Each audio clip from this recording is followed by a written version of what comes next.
So we're here today with Michel Jourdain for our next installment of Around the Track. He's driven just about everything on four wheels and is actually currently competing in the NASCAR Peak Series here in Mexico, as well as a Freightliner Truck Series. Michel, thanks for joining us. Thank you, Jeff. Michel, you've driven everything. I mean, Indy cars, NASCAR Xfinity Series, NASCAR Truck Series, rally cars. I'm curious, of all the cars that you've driven, which one's been your favorite?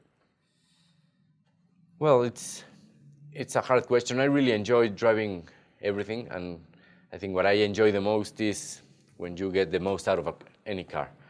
But having said that, I think probably, I don't know if it's just because that's where I spent most of my career in Indy cars, but I was very lucky that I was there in a very cool age or cool time. The cars were fantastic. Sometimes, like in 2001, we were getting up to 1,000 horsepower. So tracks like Fontana and Michigan, fastest lap I think in Fontana qualifying was 237 miles per hour. Wow. So going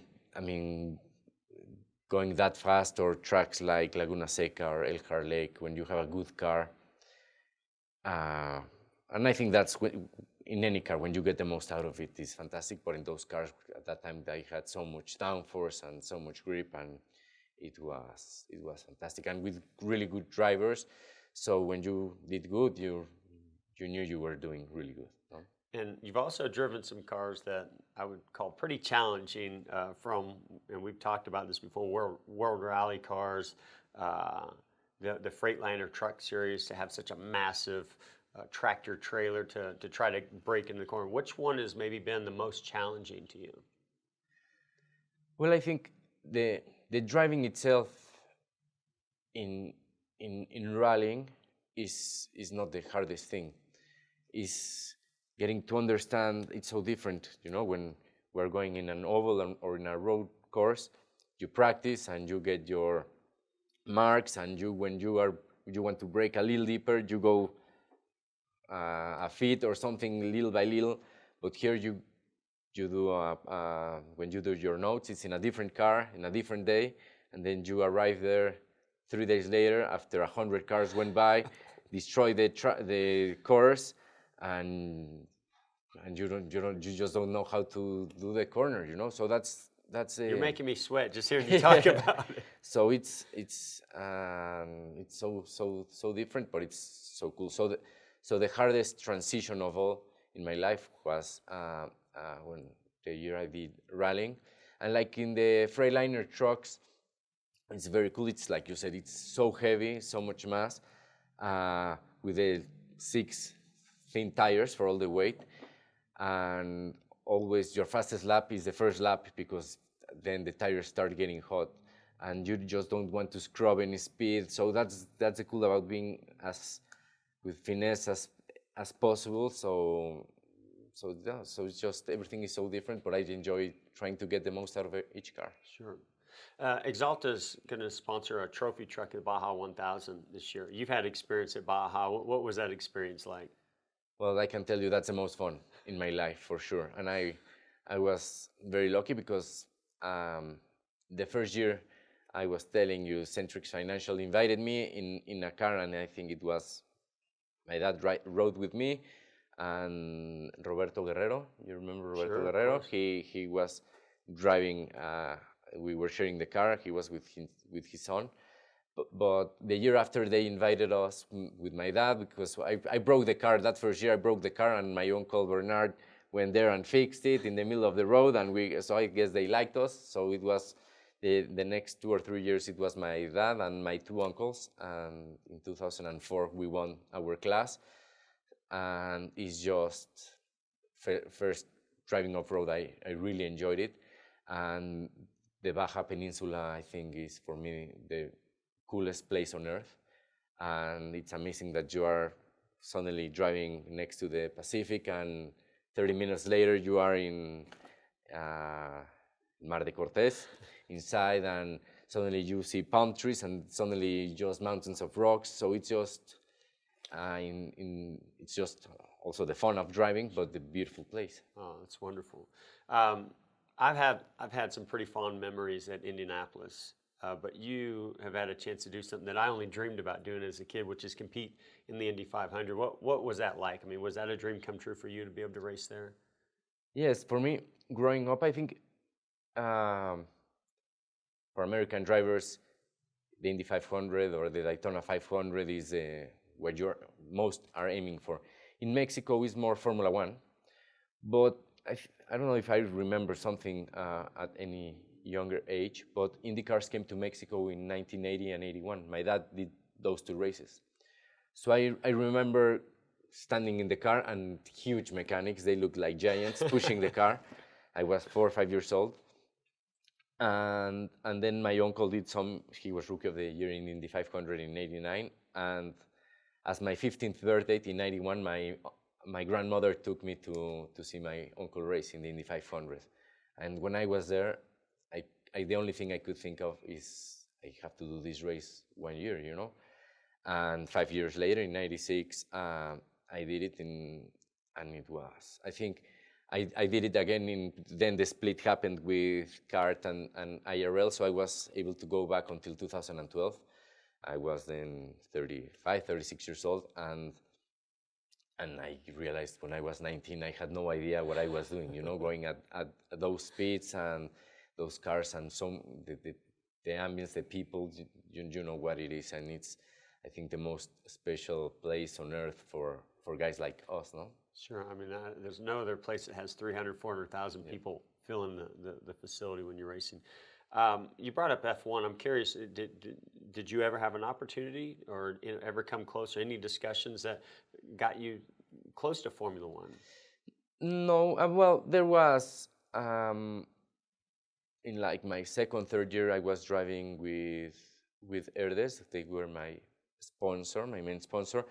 And I think there was at least a proposal from Prost that arrived to their desk or something. But, you know, at that time, still kart was doing so good. And guys like Jimmy Vasser and Dario Franchitti, Gilles de Ferran, I mean, a lot of these guys, I was not in my best years yet, but guys like that were getting or opportunities or at least talks offers.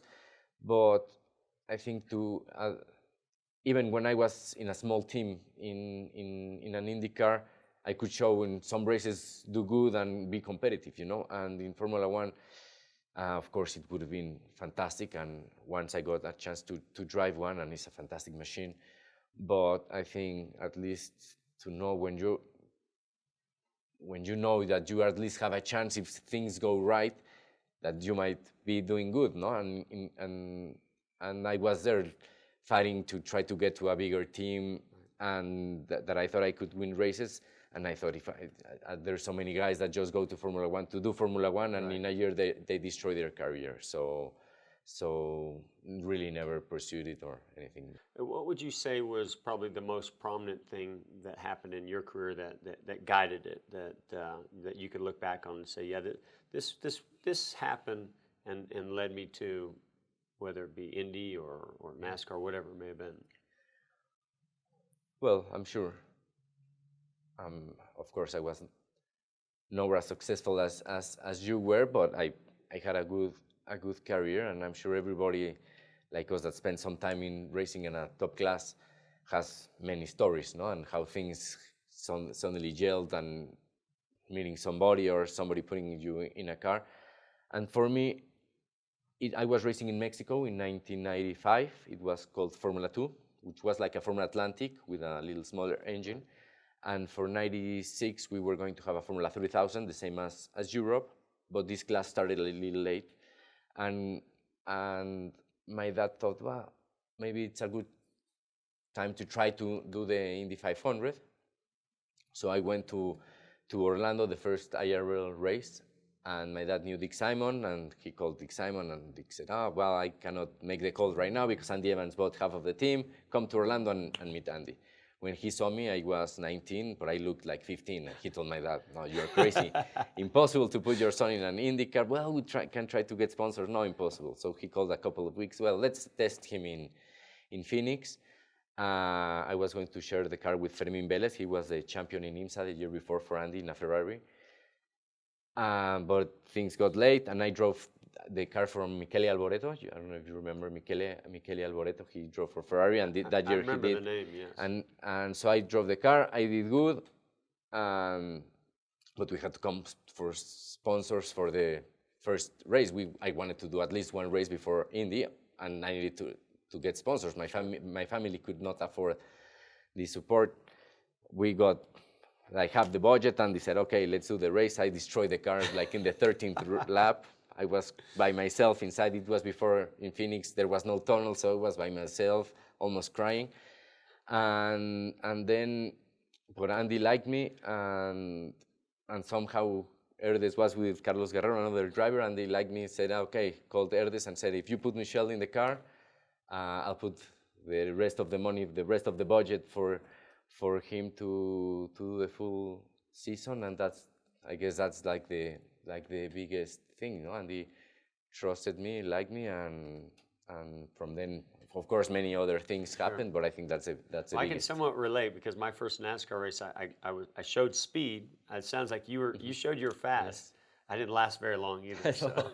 No, and I crashed. I was the top qualifier for the team, and Fermin came from winning the championship in IMSA, in a Ferrari, and a very fast car. The fastest car I had driven before this is an 800 horsepower car in an oval, and the fastest car I had driven is a Formula 2 with 200 horsepower, no ovals.